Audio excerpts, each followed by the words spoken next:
Good morning to all students. मैं सुनीता चौधरी, सहायक आचार्य रसायन शास्त्र, राजकीय महाविद्यालय डेगाना से आज आप सभी को बीएससी पार्ट थर्ड के पेपर थर्ड के टॉपिक प्रकाश विद्युत प्रभाव की कुछ जानकारी देने जा रही हूँ।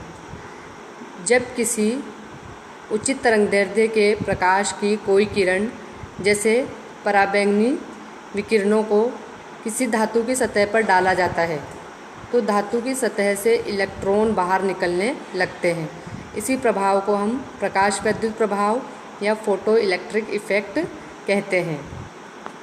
अर्थात किसी प्रकाश की किरण द्वारा किसी धातु की सतह से इलेक्ट्रॉनों का उत्सर्जन ही प्रकाश विद्युत प्रभाव कहलाता है। प्रयोगशाला में इसे हम कैसे शो करते हैं? इसके लिए जो एपरेटस दिया हुआ होता है, उस एपरेटस में एक पॉलिश की हुई जिंक की प्लेट को स्वर्ण पत्र विद्युतदर्शी के साथ तार द्वारा जोड़ दिया जाता है। अब इस धातु की प्लेट पर आर्क प्रकाश द्वारा फोटोन गिराए जाते हैं। फोटोन के प्रभाव से धातु की प्लेट से इलेक्ट्रॉन बाहर निकलने लग जाते हैं, जिससे विद्युतदर्शी के स्वर्ण पत्र खुल जाते हैं।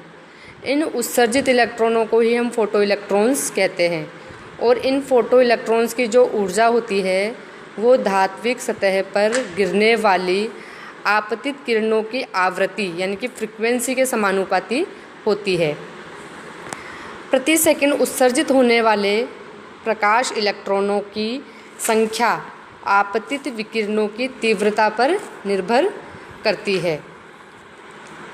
यह प्रभाव कुछ धातुओं द्वारा तो विजिबल लाइट में भी शो किया जाता है, लेकिन जो ज़्यादातर धातुएं होती है उनके द्वारा ये जो प्रभाव है वो पराबैंगनी प्रकाश द्वारा ही प्रदर्शित होता है। सीजियम ऐसा मेटल है जिसकी आयोनाइजेशन एनर्जी क्या होती है, बहुत कम होती है। ये एक क्षार धातु है और क्षार धातुओं के आयोनाइजेशन पोटेंशियल का मान क्या होता है, बहुत कम होता है। आसानी से ये जो है विजिबल लाइट से ही एनर्जी गेन करते हैं और इलेक्ट्रॉन बाहर निकल जाते हैं। इसलिए इसका उपयोग अपन फोटो इलेक्ट्रिक सेल बनाने के लिए भी करते हैं।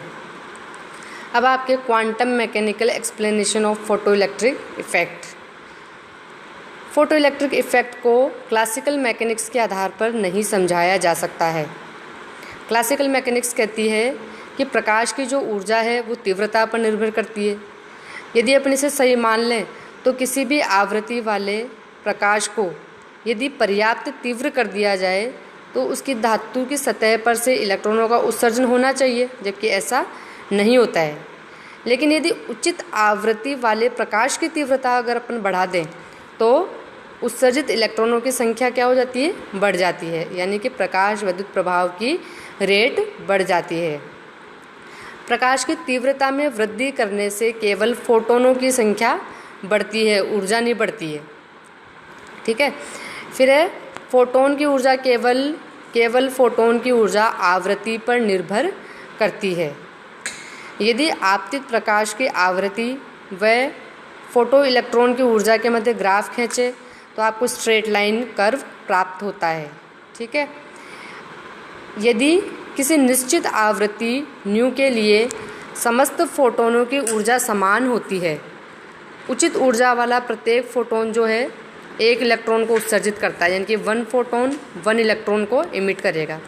प्रकाश विद्युत प्रभाव को क्वांटम यांत्रिकी के आधार पर आसानी से समझाया जा सकता है, यानी क्लासिकल मैकेनिक्स के आधार पर तो समझाया नहीं जा सकता, क्वांटम मैकेनिक्स के आधार पर समझाया जा सकता है।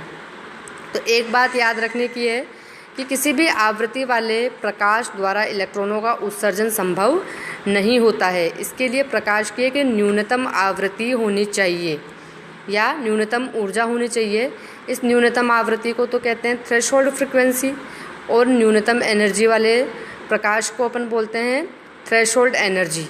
और इसका मान धातु की प्रकृति पर निर्भर करता है, नेचर ऑफ एलिमेंट पर डिपेंड करता है ये। उदाहरण के लिए क्षार धातुओं के लिए जो थ्रेशोल्ड एनर्जी या थ्रेशोल्ड फ्रीक्वेंसी का मान क्या होता है, कम होता है। अतः ये दृश्य प्रकाश में ही इलेक्ट्रॉनों का उत्सर्जन कर देते हैं, जबकि अन्य धातुओं के लिए इनका मान ज़्यादा होता है। इसलिए पराबैंगनी प्रकाश से ही इलेक्ट्रॉनों का मुक्त कर पाना संभव होता है। ठीक है। अब माना कि एक धातु से इलेक्ट्रॉन उत्सर्जित करने के लिए प्रकाश की थ्रेशोल्ड फ्रीक्वेंसी का मान न्यू जीरो है। तो क्वांटम सिद्धांत के अनुसार न्यू जीरो आवृत्ति वाला कोई फोटोन यदि धातु की सतह से किसी इलेक्ट्रॉन के साथ टकराएगा तो अपनी संपूर्ण ऊर्जा h न्यू नॉट उस इलेक्ट्रॉन को दे देगा। इस ऊर्जा को पाकर वो इलेक्ट्रॉन अपने नाभिकीय आकर्षण बल को तोड़कर बाहर निकलने में सफल हो जाएगा और इस प्रकार एक फोटोन एक इलेक्ट्रॉन को धातु की सतह से बाहर निकालने में समर्थ हो पाएगा। यदि फोटोन की आवृत्ति न्यू जीरो से कम हुई तो फोटोन की ऊर्जा कम हो जाएगी और h न्यू नॉट से कम ऊर्जा होने पर इलेक्ट्रॉन अपने नाभिक के आकर्षण बल को तोड़ पाने में सफल नहीं हो पाएगा और इलेक्ट्रॉनों का उत्सर्जन भी नहीं होगा। अब यदि फोटोन की आवृत्ति न्यू नॉट से अधिक माना कि न्यू हो जाए तो फोटोन की ऊर्जा भी क्या हो जाएगी, ज़्यादा। जब ये ज़्यादा ऊर्जा वाला फोटोन धातु की सतह के किसी इलेक्ट्रॉन के साथ टकराएगा तो वो इलेक्ट्रॉन इतनी अधिक ऊर्जा वाला हो जाएगा कि अपने नाभिकीय आकर्षण बल को तोड़कर उत्सर्जित तो होगा ही, साथ ही साथ इस अतिरिक्त ऊर्जा के कारण उसका वेग यानी कि उसकी गतिज ऊर्जा का मान भी बढ़ जाएगा। जितनी ज़्यादा आवृत्ति होगी प्रकाश की, जितनी ज़्यादा ऊर्जा होगी, गतिज ऊर्जा का मान भी बढ़ जाएगा। तो आइंस्टीन ने इस पर क्वांटम मैकेनिक्स वाला सिद्धांत लागू किया और एक समीकरण दिया कि h न्यू बराबर फाई प्लस 1/2 mv²। यानी कि यदि फोटोन की ऊर्जा थ्रेशोल्ड ऊर्जा से ज़्यादा है तो ये फोटोन की ऊर्जा जो है वो दो भागों में बट गई, फाई प्लस 1/2 mv², जहाँ फाई क्या है आपके थ्रेशोल्ड एनर्जी जिसे अपन वर्क फंक्शन भी कहते हैं। ये क्या होता है, यानी कि वो मिनिमम एनर्जी फोटोन की जो कि धातु की सतह से इलेक्ट्रॉन को बाहर निकालने में समर्थ होती है, उसे हम वर्क फंक्शन या थ्रेशोल्ड एनर्जी कहते हैं। लेकिन यदि आपतित फोटोन की एनर्जी थ्रेशोल्ड एनर्जी से ज़्यादा है तो ये अतिरिक्त एनर्जी जो है वो उस इलेक्ट्रॉन की गतिज ऊर्जा में बदल जाएगी। ठीक है।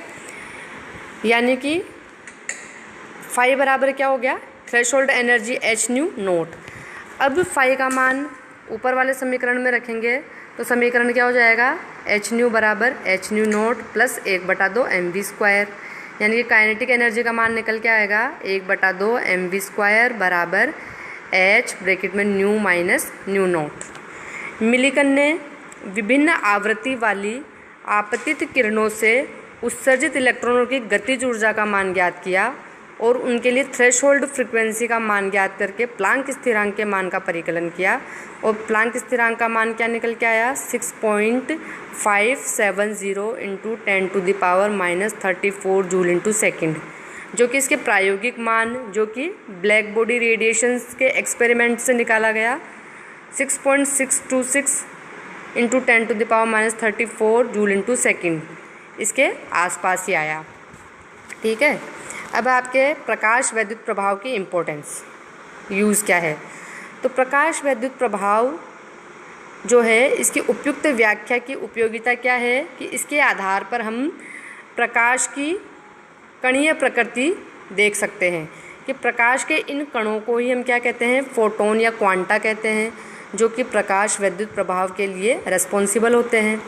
इसके विपरीत प्रकाश के कुछ गुण जैसे पोलराइजेशन, डिफ्रैक्शन, ये ऐसे गुण हैं जिससे कि प्रकाश की तरंगीय प्रकृति का पता चलता है।